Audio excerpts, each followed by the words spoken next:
So welcome everybody to the Irish Hypnotherapy Conference interview with the speaker series.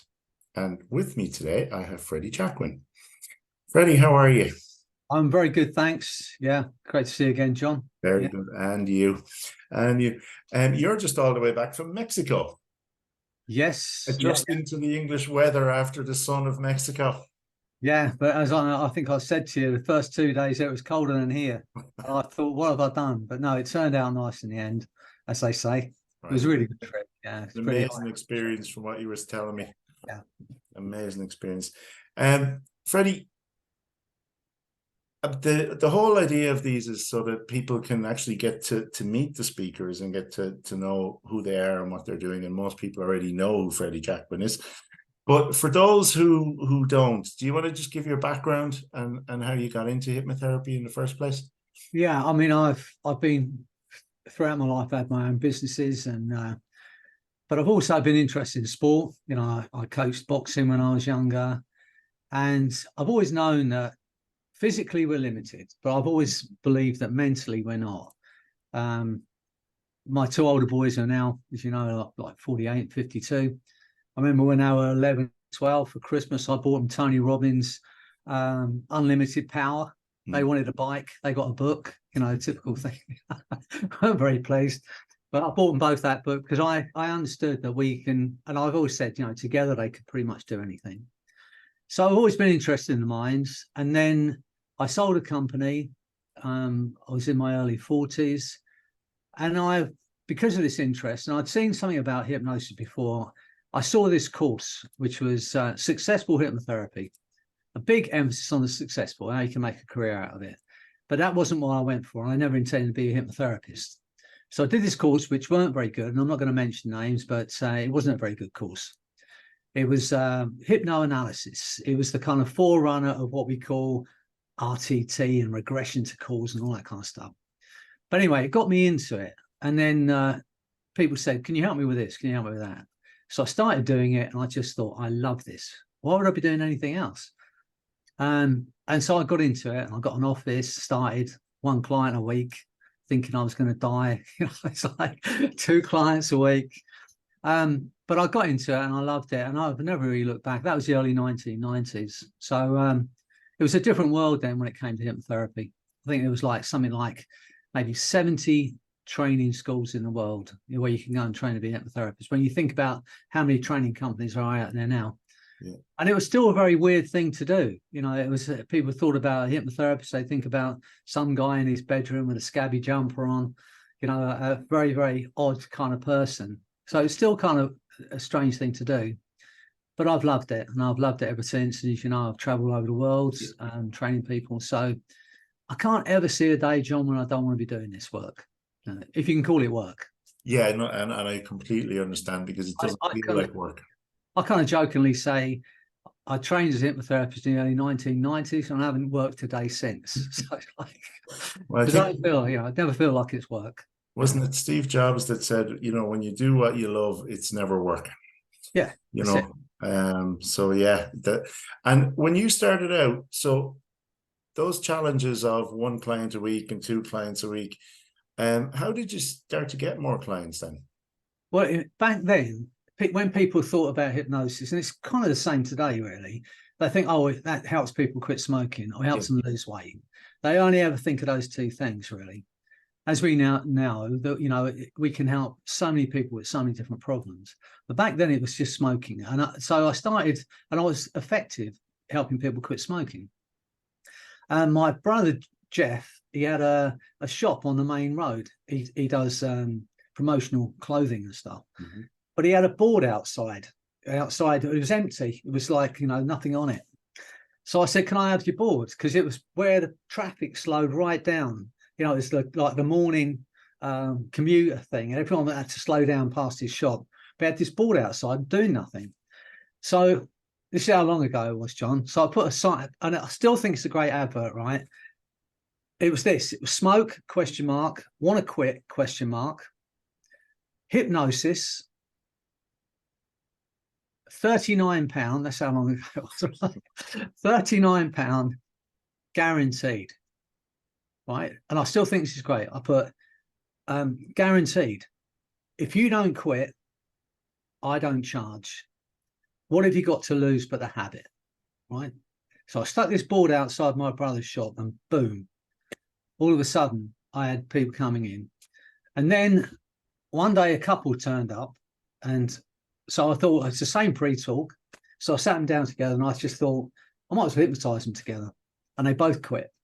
Up until then, people were saying, "Oh, you can only hypnotize one person at a time. It's so individual." So my thinking is, I can hypnotize 2 people. Maybe I can hypnotize 20 people. And if I can hypnotize 20 people, perhaps I can hypnotize 200 people. So it then went to group hypnosis, and I was out doing groups all over the UK. In fact, in 2006, I saw just under 5,000 people smoking in 1 year. Try and get your head around that. How big were the sessions? 200 people at a time. Wow.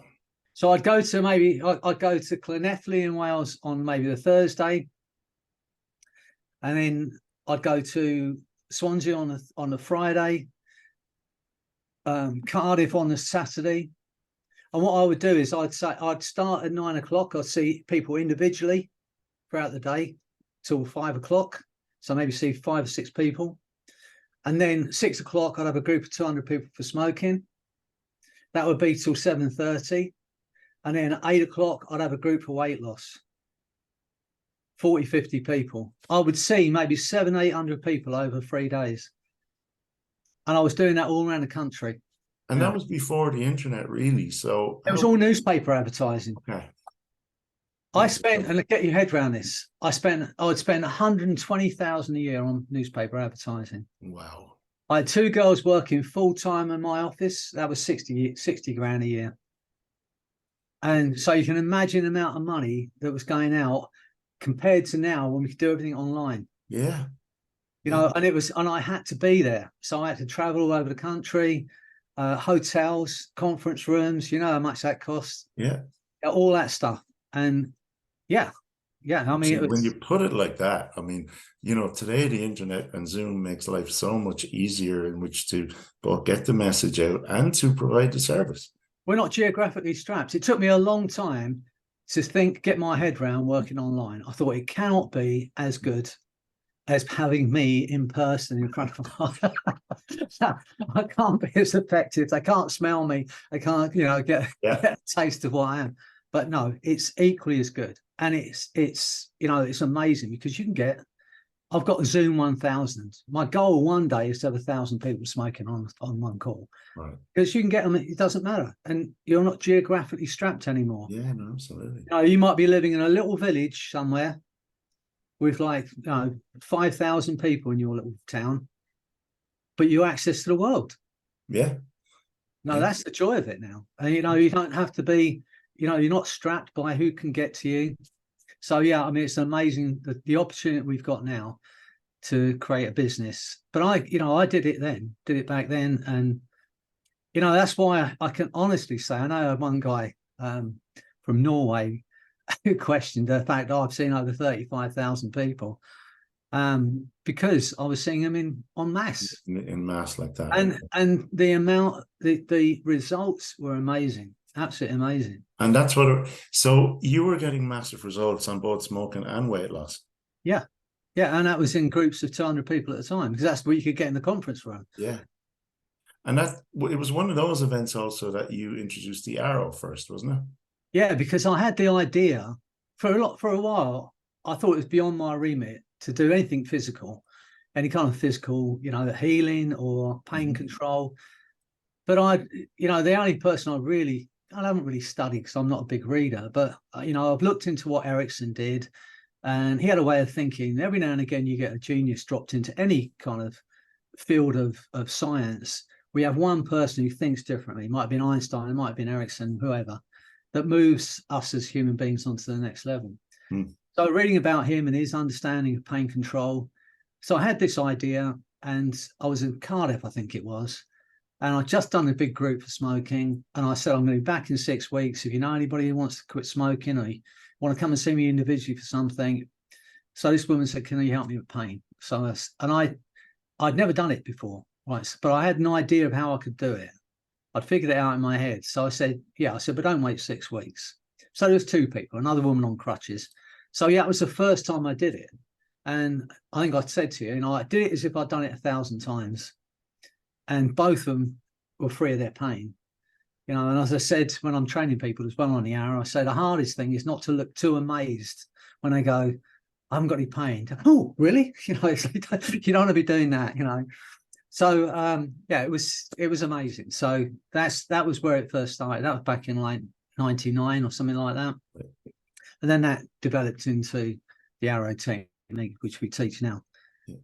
So yeah, I mean it can be done, but when we're talking about our business, what I say to my students is that when we learn to be a hypnotherapist, we kind of think we're working only when we've got a client in front of us.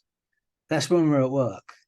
But you got to look at it like I say, if you bought a corner shop, you'd be working 78 hours a week. Yes. Not just when the customers are in, when the customers are not in, you're filling the shelves. You're putting out your marketing, you're doing your advertising, you're writing your boards outside. It's not just the time you've got your customer in front of you. And if you start off as a hypnotherapist and you're only seeing 3 or 4 clients, which is still okay, but if you're only seeing 3 or 4 clients, and if you look at your job as a 40-hour week, 3 or 4 clients is like 5 hours. So you should have 25, 30 hours a week to be making your videos and doing your marketing and getting your name out there. Because, and the truth is, it won't cost you anything like £120,000 then to attract those customers. My outgoings was about 240,000 a year when I was doing that. Can you imagine that for an individual practitioner? Yeah, it's but then that 1 year I took 500,000. Yeah, I understand. But it's still, because I was guaranteeing it. Get this, right? And this is going to sound really painful. In fact, I gave my 2 girls in the office 2 blank checkbooks. That's where some of you listening won't even know what check is. We used to have these checkbooks which you'd write it in and then give it to somebody. And I said, if they phone and they say I haven't quit, and they've been at the place, then just send the money back if that's what they want. And in that 1 year, John, and this is going to frighten a lot of people listening, I refunded, get this, £80,000. Wow. £80,000. But I had taken 500,000. £500,000. Okay. So put it in percentage. 20% still over 72% of people were quitting. And you've got to put that in terms of people on patches. That's 3%. 3% of people who use patches quit smoking. Can you imagine that? And it's a multi-million-pound operation. Huge.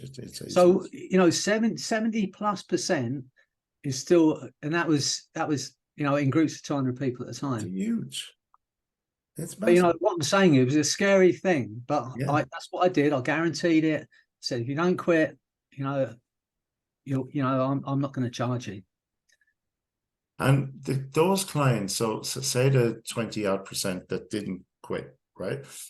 Those clients would be, how do you, would you put that down to their mindset when they came in, or what would you put it down to? Or were they just not ready, or were they there for someone else? Or I'm always going to take it on the chin. Yeah. Because I want everyone to quit. It's not going to happen, is it? 100% success rate. Nobody gets it. But, maybe I didn't explain it well enough. Okay. So I always think, my job is to explain that there's 3 beliefs when it comes to smoking. There's 3 beliefs. 1, I can't quit. That's what they come in with. They've tried everything else. I can't quit. Let's go and try some magic. 2, it's doing something for me. It helps me relax. It keeps the weight off. And 3, I'm addicted to nicotine. If I let any of my clients go out of that room or out of that conference room with any of those 3 beliefs intact, I haven't done my job. Because if they go out with any of those 3 beliefs intact, they're not going to quit. So I'm not going to say that it's their fault if they weren't ready. That is probably the case in a lot of times. Or they're there because their friend was going along, so they thought, and it's guaranteed, and we don't know how many of that 80,000 people were thinking, I'm stuck for 50 quid. I remember I just phone up and say I get my money back. I don't know. I'm not going to say that. Yeah. But what I'm saying is that my job is to convince those people that they're capable of doing it. I think I'm even more effective now because I've got a different mindset. Mm-hmm. And I think I was talking about this to you the other week. The thing that's occurred to me kind of recently is it's not about our belief in ourselves, our skills. It's holding 100% belief that the client has the ability to change. It's not about us. It's about but I hold that belief so absolutely that I don't give my client any space to doubt it. They know that I totally believe that if they're in my room because they want to quit smoking, and I want to stop drinking, and I want to lose weight, I absolutely believe, I know they can do it. So I'm going to hold that belief. And it's our attitude. It's our attitude when we go into these things that make a massive difference. If we go into it thinking like, okay, well, nice to see you. Today, we're going to try and help you quit. And with a bit of luck and a win behind us, we might get you off this habit. That's not the attitude. We won't use the word try. No point. No, you've just got to go, well, you've had your last cigarette. Yeah. The way it's going to drop off you. Just our attitude is really important. So, yeah, it's changed and the way we work has changed. I think there's never been a better time for people to come into this work. And the joy of it is, John, that anyone with, a reasonable amount of intelligence and the right intention can be effective as a hypnotherapist in a very short period of time. Yeah. I'm going to say something now. I could take anyone off the street who wants to do this. Anyone off the street has never done hypnosis before. And within a day, I could teach them how to hypnotize someone and how to help someone out of pain and out of fear. I could do that in a day. And that's not boasting. I'm saying this is a skill we can get very quickly. And so for me, as a lay person, that's I left school at 15. I got a degree when I was 60 in clinical hypnotherapy. I've got a Bachelor of Science degree. If I'd known it was that easy, I'd have done it at 17. But I was like, but that was just to get a bit of paper. But for someone like myself who hasn't had a great deal of education, to be able to learn a skill that is life-changing for people, it's immense. Yeah. And that's the joy of it, and that's why I know I can teach people this in a very short period of time, make them effective. And it because you're doing it yourself. So absolutely. Yeah, absolutely. It's and when you have clients, so the mindset that the client comes into in your mind isn't relevant. It's the pre-thought that's going to determine. They've got to want to change. So if someone says, I want to quit smoking because my wife wants me to stop. Yeah. Or my doctor says I've got to quit. Or my kids are getting on at me. That's not a good enough reason. They have to come to, I think Mike Mandel calls it threshold. Yeah. Something must change. It must be now. It must be me. Is the way. When people say to me, I'm fed up with being this way. I say, are you fed up enough? I'm fed up with being overweight. Are you fed up enough? Are you ready to do whatever it takes? When someone says, I want to quit smoking, do you really want to quit? Because you've had your last cigarette. Do you understand that? Yes. It doesn't matter. It doesn't matter what the problem is, providing they're at threshold and they've said, I am ready to do whatever it takes. So that's the primary requirement. It's just threshold. Once threshold is reached, the hypnosis then just kicks in, and it's just the hypnotist with the skill that allows them to and the confidence more. Yeah, and I'm writing a new book. I hope I get it out by Christmas. Got some great people collaborating on it.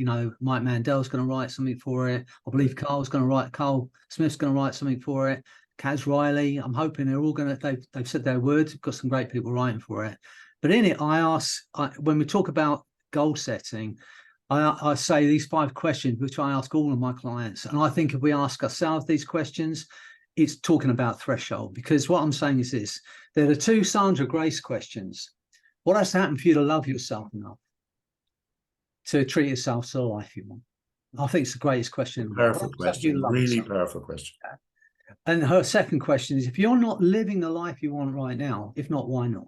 Right. So those two questions. But my three questions are this: what do you absolutely want? Forget about could do, should do, might do. What do you absolutely want?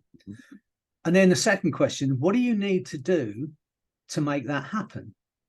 Now, most of us know what we want, and most of us know what we need to do. You know, we know how to lose weight, we know how to get our body we want, and most of us want it. But those are my first two questions. But the third question, if we're talking about threshold, is where most people fall down. Yeah. My third question is this: what are you willing to do? What are you willing to do? Are you willing to go and run 5K 3 times a week? Are you Yes, willing? I am actually. I know, good. That's why I asked the question. Are you willing to do that? Are you willing to forego that extra portion of food? You know, what are you willing to do? And it doesn't matter because if you can get to that and ask that question, what am I willing to do to make this happen? Then you can create the business you want. You can create the life you want, create the body you want. So, but when a client comes in, they don't always understand that. So I'm going to ask that question: what do you want? And most clients, as you know, especially being in counseling and other kinds of therapy, they're going to tell you what they don't want. Yeah, absolutely. They're going to spend 10 minutes telling you what they don't want anymore. And they're going to spend another 10 minutes telling you why they are like they are. Because that's what they've been asked for weeks and weeks, trying to figure out why I'm like I am. My attitude is this: it might be interesting to know why you are like you are, but it's really of no consequence. What we have is this incredible tool called hypnosis that can move you from where you are in this moment to where you want to be tomorrow. It's just like it is mindset, but we've got the ability to make that happen, providing they're at threshold and they say, I'm willing to do whatever you want me to do. Whatever I need to do, I'm going to do it. The pull of change is strong enough. And that's the only criteria. How badly do you want it? Yeah. You know, so it is mindset, but they don't always come in. And some people don't, they haven't realized they've had their last cigarette earlier. And I think they start to panic, you know, because having that ceremonial goodbye cigarette, you know. Yeah. But most people, they're there. And if they're, you know, and you know what I'm like, I use emotion. Yeah. It's very simple. I just say, would you want your kid doing this? For me, it's a very simple question. Yeah.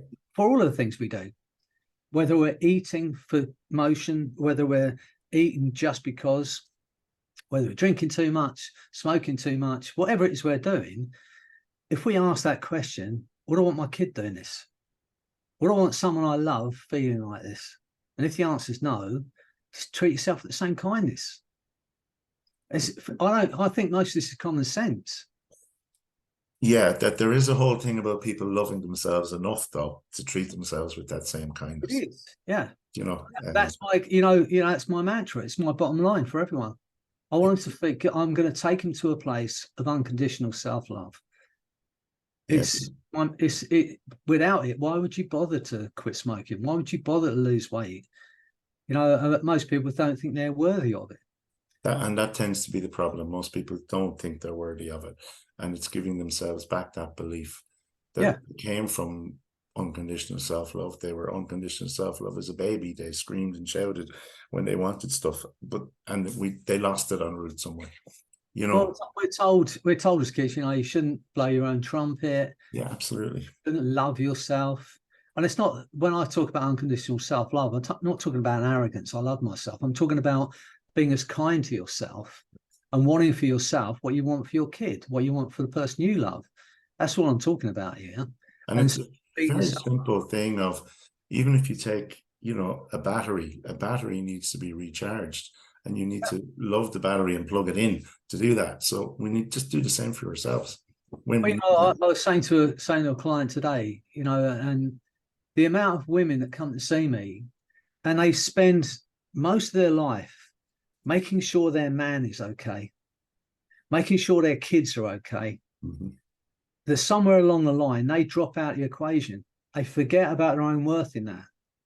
And they don't look after themselves, don't treat themselves with the kindness they deserve. And then they get to 50, you know, and they turn around, their kids have gone to college, and they're overweight, they haven't looked after themselves, and I go, what about me? And I think you've got to hold that and know it's okay to also recognize your own value within that family, because most families, the mother's the rock. Absolutely. But but because they focus on everyone else around them, they forget about themselves, forget about their own happiness, their own health, their own well-being.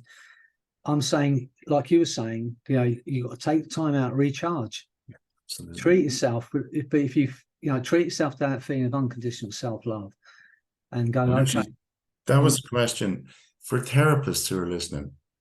How do they recharge? What does Freddy do to recharge, or what would you advise them to do to recharge? I mean, I find lots of different things. I try. As you know, I'm in my 70s, but I still want to learn. I'm learning to play the piano. I'm learning Spanish. I do things that stretch me still, and things that I enjoy. Yeah, of course. And I refuse to worry. That's my thing. All right. I just outrightly refuse to worry. If I start to think, no, I'm not going to do it. I've been saying to my clients long enough that the past is a void. It's done. Nothing you can do about that. No point in worrying about that, because it's done. And the future hasn't happened yet, can only be imagined. So it's no point in worrying about it either. And so I just live. I said to someone the other day, because there's so many people and therapists who are seriously messed up. You know this, John. Yeah, I do. Absolutely. Most of the therapists I know need therapy. I wasn't saying that out loud, but there you go. It's true. And anyone listening to know it's true as well. I feel like I don't know how I've got to it. I feel like I'm in a rowing boat. Always people swimming, and I'm going, look, you can get in if you want. And they're going, I'm just rowing. I've found a place. I don't even know how I found it. Of this place of kind of, I don't know. It's just serenity, and that comes from one, accepting ourselves. Just saying, I'm good enough. Yeah. I have my faults, I have my foibles, and all the other stuff that goes. You know me, John. I've got, I'm as many weird behaviours as anybody else. And Freddy, I accept it. We all have our most of us are trying to hide it and trying to pretend we're not these things. I've given up that. So it's kind of left me in a really decent space where I can live my truth, say this is who I am. And I know some people get me, some people don't. And I can't chase those people and go, you know what, I'm all right. Please believe me, I'm not doing that anymore. I am who I am. I love life. I love what we do. And I'm enjoying my life, and I'm going to enjoy it. And there's only two rules for me. I'm going to be as kind as I can be to everybody I meet. I'm going to try and help as many people as I can. Well, they're two very, very good rules to have. And that's just it. But the rest is just me. And the people are going to point fingers at me and say, well, yeah, we're living.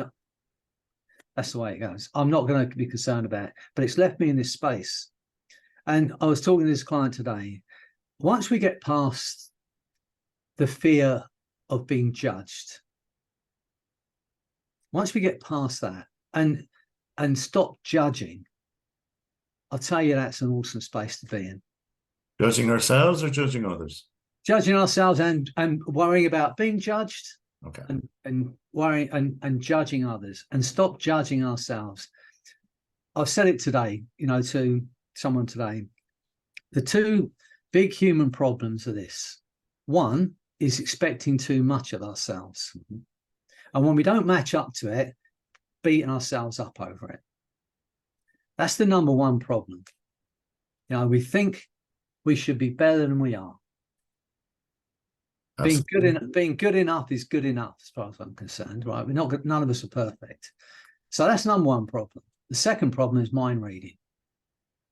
Mind reading. That's mind reading. Yeah.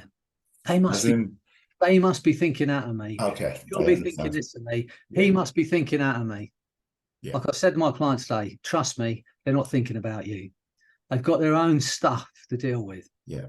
They're not even thinking about you. What you did yesterday, especially if you did a year ago, they're not thinking about me. We're going around thinking, oh, they must be thinking this. They must be thinking that. I said that. I wonder what they thought of that. No, it's not the way. So those two problems, once you get past that, judging, and includes judging yourself, judging and being judged, worrying about that. If you can get past that, I'm telling you, it's an awesome space. Some years ago, I ran a course with a woman called Giselle Suarez, and she lives in Arizona. And during COVID, she would have too many tequilas, and then she would do this COVID karaoke, where she would mime to songs. Right, it's fantastic. She's, mad as a box of hi-hats. I absolutely love her because that's the kind of thing that I love. So anyway, she turns out as a student on my course.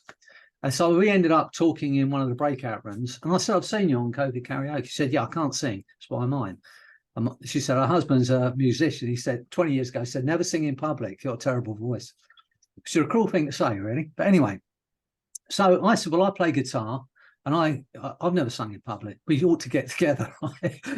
So I don't know if you saw, but I until this year in Hypno Thoughts Live, I'd never met her, and I've known her like for 3 or 4 years.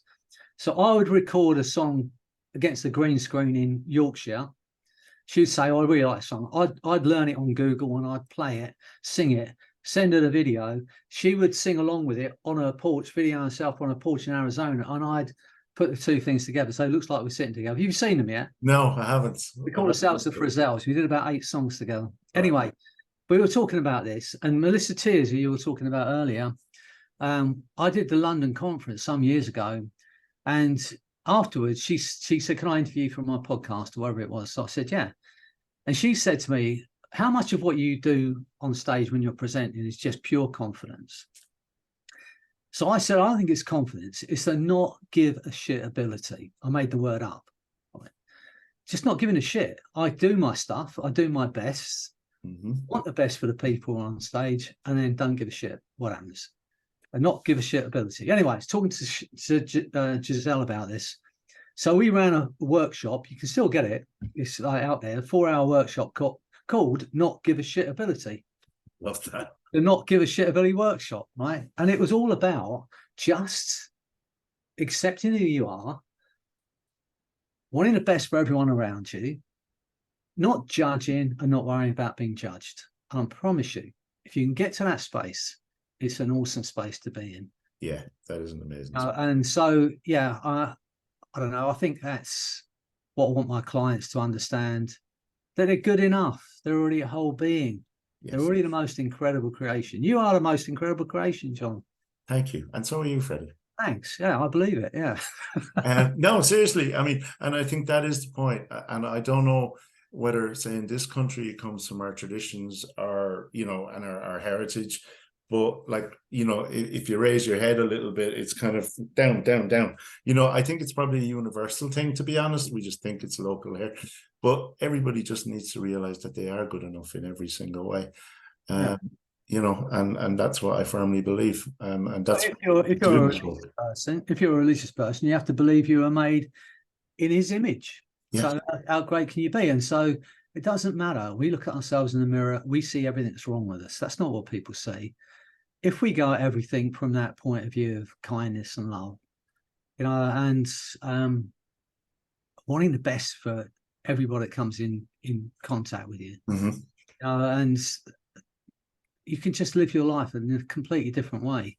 It's a beautiful space to be in. It is. It genuinely is. It genuinely is. Yeah. And just to get back on to something else there, just that you mentioned, in terms of, say, is there anything hypnotherapy can't help with? I think there are things. I mean, there are certain chemical imbalances in the mind, that need, that need medication. But for things what we used to call neurosis, I don't know if you call it that now, but most of the things that are problems are habitual. They're things we've learned, whether it's habitual ways of thinking, actual habits like nail biting, smoking, cannabis, cocaine, things that are drinking too much. I'm not talking about alcoholism. I'm talking about people who just have a habit of drinking 2 or 3 glasses every night. Most of the big, the majority of the things that we call problems in our lives can be dealt with hypnosis, because it is just a change of mind. And what hypnosis does on a very basic level, if you like, if you look at everything we learn once it's learned to the point where it becomes automatic, something we do without thinking, then if you like, it's a little piece of programming. Driving is a piece of programming. Reading is a program. Writing is a program. Walking, talking, all of those things. Swimming, what you name it. Once it's learned to the point where it becomes automatic, something we can do without thinking, we no longer have conscious control over it. Trying to quit smoking is like saying to somebody, I want you to forget how to walk. They go, that's ridiculous. It's no longer something I think about, something I do. But what hypnosis does, if you look at each of these learned behaviors as a piece of programming that's now set, what I think hypnosis does, it gives the operator, the hypnotherapist, access to that piece of programming. So they can give their client access to that piece of programming, and they can just change the program. You know, you imagine smoking, someone smoking 20 cigarettes a day or 40 cigarettes a day. I say that's an incredible feat. To try and remember to do something 40 times a day, every single day for 30 years without fail. That's an incredible feat. You couldn't do that consciously, could you? Not a chance. But what if you changed that program so it was doing something of benefit for you 40 times a day, reminding you of your worth, or it might remember you have a glass of water, anything. Mm-hmm. You know, I had a guy came to see me, and he works in IT recruitment, and he smoked 40 cigarettes a day. So he quit, rang me up 2 weeks later. He said, I don't know what happened. He said, because I still don't think I've been hypnotized, but I haven't had a cigarette since I saw you. The typical kind of response, you know. He said, what I didn't realize was how much time I was spending smoking. I'll get up from my desk, go outside, have a cigarette, go back. So he said, you know, I've got an extra 2 hours a day. I said, well, what if you, instead of having a cigarette 40 times a day, you picked up the phone an extra 40 times a day? He said, I earn another 10 grand a month. I said, well, there you go. And this was years ago. Yeah. Yeah. Now, what if you quit smoking and instead of it, you did a video? I don't know. But anything, if we can get it to do something of benefit. Yeah. You know, so all we're doing is just changing that piece of program so it functions in a different way. And hypnotherapy has been, I mean, it's very well known for smoking. It's very well known for weight loss, even fears and phobias, spiders, heights, all that kind of stuff. But it's far more than that, because I mean, in a therapy context as well, people with anxiety, with depression, with various, a lot of that stuff can be overcome. So how would you recommend, or what would you think the profession should do to kind of let itself be, I suppose, we've all had the experience of we're the last port of call rather than, you know, the first port of call when somebody has an issue. Like, how would you think?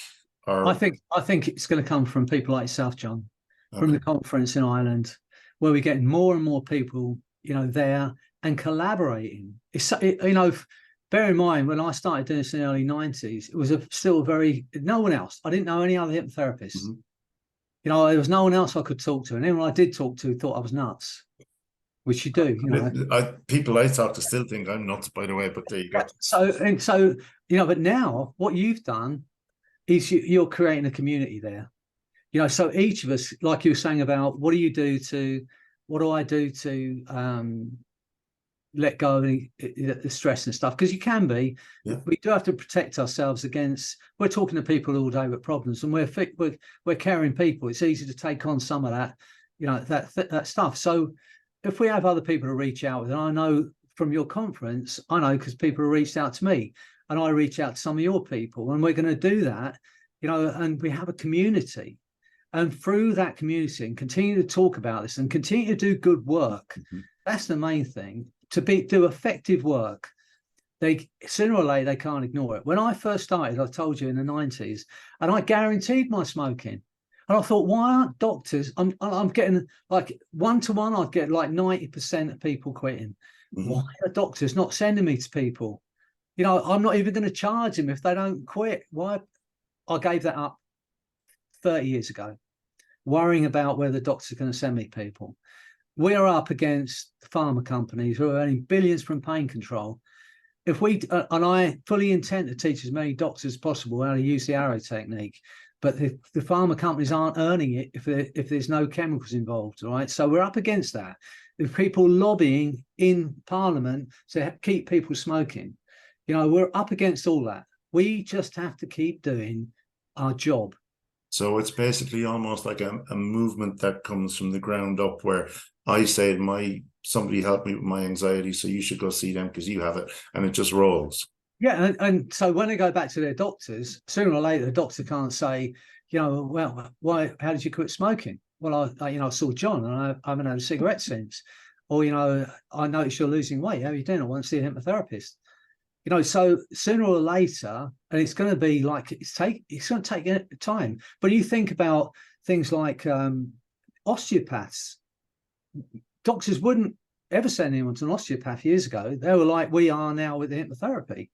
Now it's an accepted thing. Yeah. But sooner or later, it will happen. But I think we can worry about that too much. I think we've just got to do what we know works, and we've got to keep being effective and keep putting it out there. And so it's no longer a dark art. Yeah. And for me, it's almost like it is.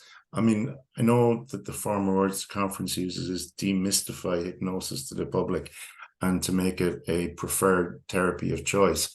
But for me, it's going to come from the ground up. And then it's going to be whatever bits of research that we can point to that will show somebody, hey, look, hypnotherapy, there's all this research. It's really useful for anxiety. It's really useful for depression. It's not just the smoking and weight loss stuff that you think of, And I think that also, you still got schools of therapy out there talking about successful hypnotherapy, how to earn a lot of money out of it. Yeah. That is a problem, because let's face it, if you've been a doctor and you've been in medical school for 7 years, and someone can do a 5-day course and start charging more per hour than a doctor, they're going to go, oh yeah, I know how I'd feel if I was that doctor. There's a bit of resistance, I can say. Yeah. I'm saying, let's just do the work and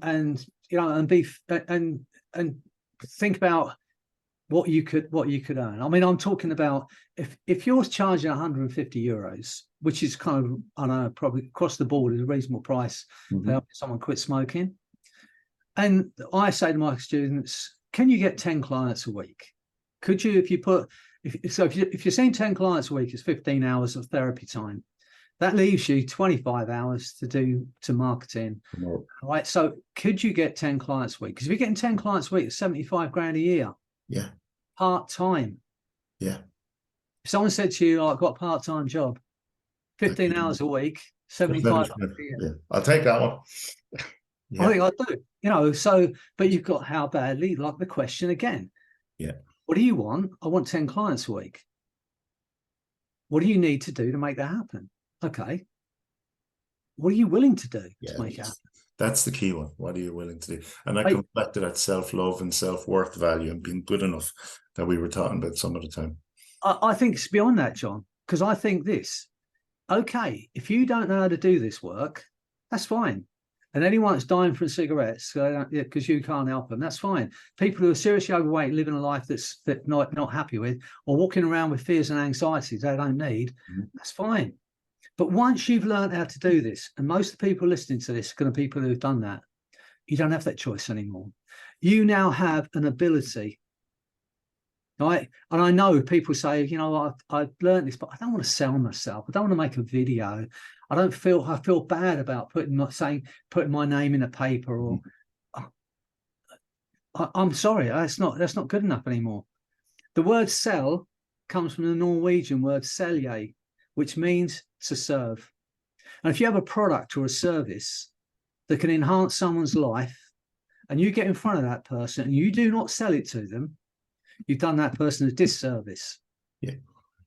Everyone that's learned the skills that you've got, that I teach, that we now have, most people listen to, so can go and help people quit smoking, lose weight, be free of their anxiety and depression, or whatever else it is.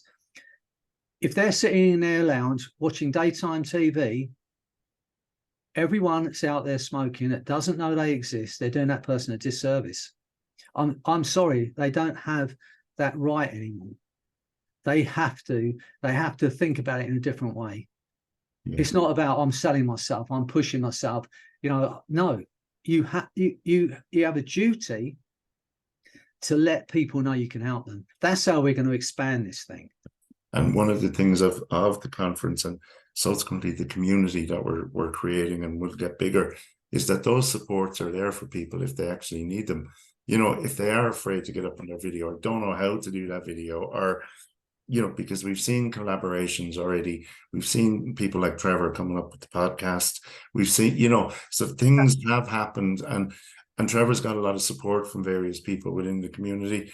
So, I mean, there is support there for anyone who has that need to sell. Yeah. It's a bit like somebody said to me once, do you really want to know this? And I'm going, yes. Once you know, you can't unknow it. Now you have to use it. Okay. That's what I'm saying. No. Got these skills. Yeah. You need to be talking about it. Every client came into me when I first started. They didn't get a business card. They got 5 business cards. Yeah. Everything we do is suggestion. Well, I give a client 1 business card.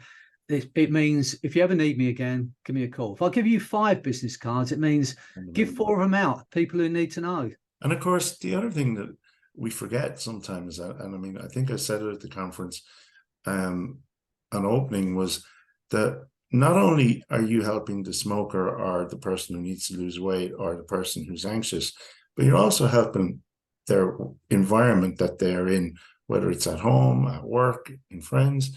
So, I mean, the ripple effect of what we do, and I think sometimes therapists forget that, the ripple effect of what we do is huge. So handing those cards out just makes perfect sense. You help a father quit smoking, and chance his kids aren't smoke. Absolutely. You help someone overcome a fear of heights, and suddenly they can go and visit a place with their children that they could never do before, create a memory. There's many different things that we can do. Ripple effect. We will never know the ripple effect. Yeah, no, we don't. Absolutely. I was thinking about that yesterday. Yeah. Yeah. It's just the most incredible tool. And actually, that's what because I've seen now we were saying 30 minutes and now we're at 50, but there you go. Oh, sorry. Okay. No. Jeez, Freddie, I've loved every minute of it. But what I was actually just going to kind of say was, could you summarize what hypnosis means for you? Ooh. To me, it means that we as human beings no longer have to live with the limitations we had to use before. We don't have to live with any of those limitations. We don't have to live with irrational fear. We don't have to live in a body that doesn't suit us. We don't have to live a life that doesn't suit us. And we don't have to be stuck with habitual behaviors that are killing us. We don't have to do it anymore. Find a hypnotherapist. And if you're a hypnotherapist and you're sitting in your chair thinking, I wish I could be like this, then reach out to someone else if you can't do it yourself. Absolutely. Reach out to a colleague, a friend who's doing this work and say, you get to practice, I get the benefit. We can keep improving, keep upgrading our own brains. But we should, as therapists, be doing our utmost to be our utmost. Yeah. So we can say to the person in the client chair, I can help you achieve what you want to achieve. I've been using this phrase for a while now, creating that life we want by helping others create the life they want. But it starts with ourselves. But what it means to me is freedom. That's what hypnosis means. Yeah, that's wonderful. That's a beautiful, beautiful way to describe it. It really is. And of course, you're going to be in Dublin twice next year, actually. You're going to be there in January and in May, or in April, I should say. I might even sneak in December on the 2nd. You might even sneak in December, absolutely. So in January, you're doing the Modern Hypnotism Workshop at the end of January. Yeah. I will post details of that attached to this, but that's basically a 2-day workshop that you're doing, teaching your most up-to-date techniques. All the techniques I've been using over the ones I've developed anyway over the last 30 years. Brilliant. And then, of course, you're back in the conference in April. Yeah. I forget what I'm going to talk about, but yeah, I'll be there. Right, no, you'll be there, and we will get that, and we will publish this to what Yeah. it is that, you know, because you'll be there on the Saturday, I think, but we'll confirm dates and all that stuff with you. Because last year was this year was the first one. It was a wonderful 2 days in our club.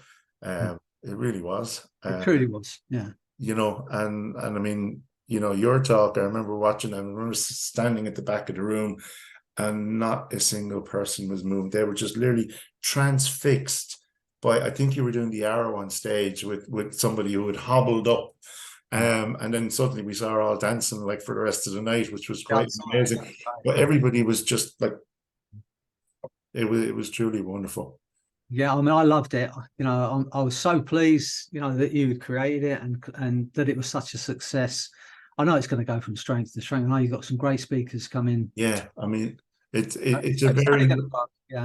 It's a very, like 17 speakers, both Irish, UK, European, and American. So it's Fantastic. Yeah, I mean, it's going to be great. But no, truly, it was a great experience. I loved it. Carl Smith was there, kind of made it even more fun. You know, he's a great man. So, yeah, I'm so pleased for you. And I'm so pleased that you've got a conference in Ireland. And people are going to be coming from all over the world to it, like you just said. You know, people from all over. It's just going to grow. It's So going to grow. It's going to grow. Well, I'm really looking forward to you speaking at it over the weekend. Well, I'm looking forward to it as well. Yeah. And I'm also looking forward to you being in Dublin in January, and maybe even before that. But Yeah. we'll figure the last part out. Yeah. Freddy, thank you. It's been an absolute another pleasure. Yeah, thanks for inviting me along, John, and thanks for, you know, letting me be part of this. Absolutely. No, it's my pleasure completely, genuinely. We are all learning, and we're all learning from somebody who has been in this profession for a very long time, has developed a huge amount of the tools and techniques within the profession. So we're just learning from the best, which is you. Oh, I appreciate that. Thanks. So thank you. Yeah, thank you. Thank you, guys. And this was Freddy Jacquin on the Meet the Speaker series podcast that we're doing. And over the next few weeks, there'll be more and more speakers that you'll be introduced to. So wherever you are, whatever time of the day it is that you're watching this, I wish you a wonderful day. Thank you.